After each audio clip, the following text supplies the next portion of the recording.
Hello there, Libra. Thank you for stopping by for your video tarot forecast for the week of December 15th through the 21st. We are using the Russian Tarot of St. Petersburg once again. And so what we have for Monday, Libra, we have the Moon card.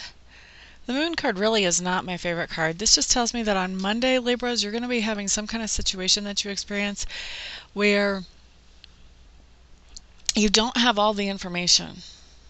You'll have enough information to know that you don't have all the information. Blech.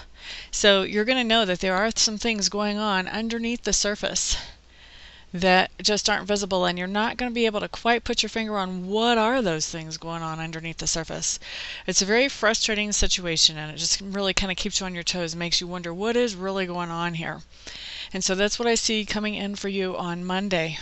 On Tuesday, we have the Page of Swords. So on Tuesday, I see you being the detective. On Tuesday, I see you going, wait a second, I want to know the rest of this information, and I'm going to start digging it out.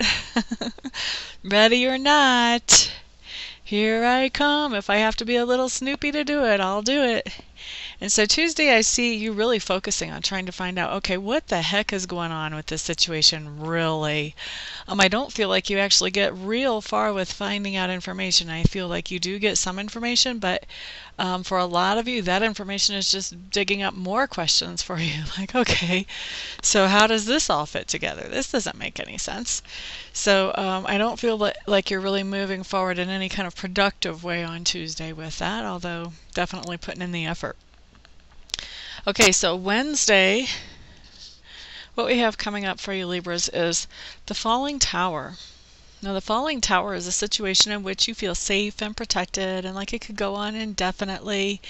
It's one of those things, if you think about it, back in the days that we actually had towers, towers were made for protection. And so people would go into the tower in battle time so that they would be safe from any invaders that were actually outside, out of doors, outside the grounds of the castle or the city, whatever you may have where the tower was. And so people would go in there to be safe. Now, if you have a lot of soldiers from the opposing army that are hanging out around the bottom of the tower, what's going to happen? You're going to feel very safe in that tower, and you're not going to leave it unless you absolutely have to. Hopefully you've got it well stocked with food and water and supplies.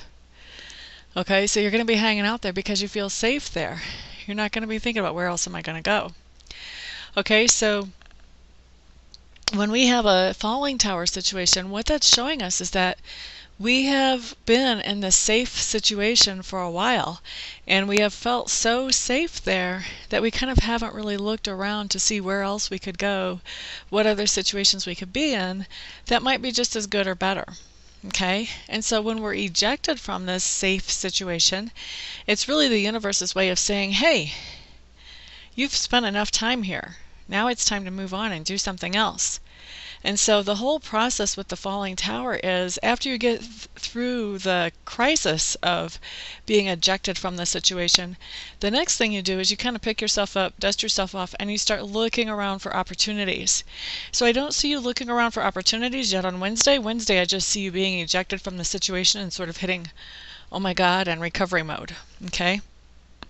But when you get to the point that you're looking around, what's very typical is that we find opportunities to replace that situation that are actually better than what we had before. So it's kind of the universe setting us free from that safe situation so we can move on and grow. Okay, so Thursday. Wow, we had the Page of Swords on Tuesday. Thursday we have the Knight of Swords, but the Knight of Swords is in reverse. Okay, so Thursday is a really good time to breathe. Don't react quickly.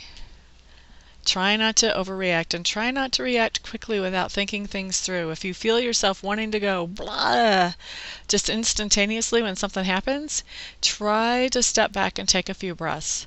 Because the Knight of Swords in reverse can talk about really taking some rash action, taking that action quickly. It's basically talking about going off half-cocked. So you have good intentions, you feel like what you're doing is exactly right and exactly what needs to happen, but it's one of those things that later on after you're done, you kind of feel like, you know, you've got a little bit of egg on your face. You're a little bit embarrassed about what you did. There's other information that you don't have yet, and if you had that information, you would not be taking this rash action so quickly. So try to give yourself some time to breathe so that you don't do anything crazy on Thursday that you end up regretting. All right, so Friday, 9 of coins coming up. And so with this 9 of coins, what this is telling me is that Friday, you're kind of loving life. You're feeling like life is exactly the way that you would like it to be, and it's just enjoyable. You have not had to sacrifice your own integrity to make your life be this way. So that's really a nice card to have come up. And then Saturday, we have another good card. Well, Saturday and Sunday both. So Saturday, what we have is we have the Chariot. The Chariot is a victory card. This card is saying that there's something that you've been working on manifesting that has come in and manifest. And this is not an easy manifestation. This is something where you've really had to use your own self-discipline and self-will, and you've had to combine facets. You've had to combine different resources to have this manifestation actually come to be in your life. So it's a victory card that shows work for this victory, and that you've been working diligently, and all the pieces have kind of come together, and it has finally come into place in your life. Okay, then on Sunday we have the Temperance card. The Temperance card just means that things feel very well balanced on Sunday. You're not feeling like you're spending, too much time on any one thing in your life. You feel like you're able to really distribute your time well, so that you're having time to spend with family members, and you're also having time to spend with relaxing and hobbies, and having time to spend productively on Sunday. So Sunday is a really nice, well-balanced, harmonious card. It speaks of harmony, and especially that inner harmony, that harmony with ourselves, when we're not beating ourselves up or criticizing ourselves, when we're actually just, okay, I'm in a pretty good place today, and I'm doing pretty good today. Things are good. So that's really how that card kind of feels whenever it comes in. All right, so that is your week, Libra. For any of you who would like to have a private session with me where we can really look at your situations in great detail and be much more helpful than a general reading, please check out my website. Make sure I'm the right reader for you. I'm at amista.info. That's amista.info. I-N-F-O. Once you're there, there's tons of ways to contact me. Make sure I'm the right reader for you. Get a hold of me, and then we will schedule your session as quickly as possible. For the rest of you, I'll see you next week. Everyone have a good week. Peace out.